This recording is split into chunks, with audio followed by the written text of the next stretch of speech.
mundo ng pageant, trending ang introduction ng isang kandidata sa nagdaang preliminary competition ng Miss Grand Thailand. Ito'y matapos aksidenteng matanggal ang dental veneers ng beauty queen.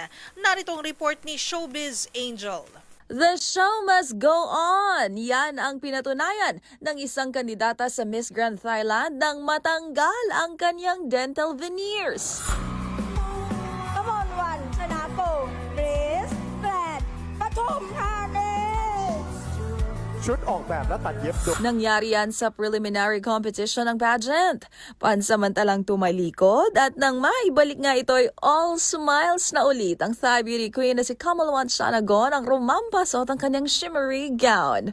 Bukas, March 28, nakatakdang ganapin ang coronation night at ang magwawagi siyang maging kinatawan ng Thailand sa Miss Grand International 2026 sa India. Samantala, usapang pageant pa rin tayo. For the first time, Vietnam ang host country ng Miss World. Especially ito sapagkat ngayong taon, ipinagdiriwang din ng prestihiyosong pageant ang kanilang 75th anniversary. Ang Miss World ay tinatag ni Eric Morley at unang isinagawa sa London. Sa kasaysayan ng Miss World, isang beses pa lang nasungkit ng Pilipinas ang korona nang manalo ang actress beauty queen na si Megan Young taong 2013.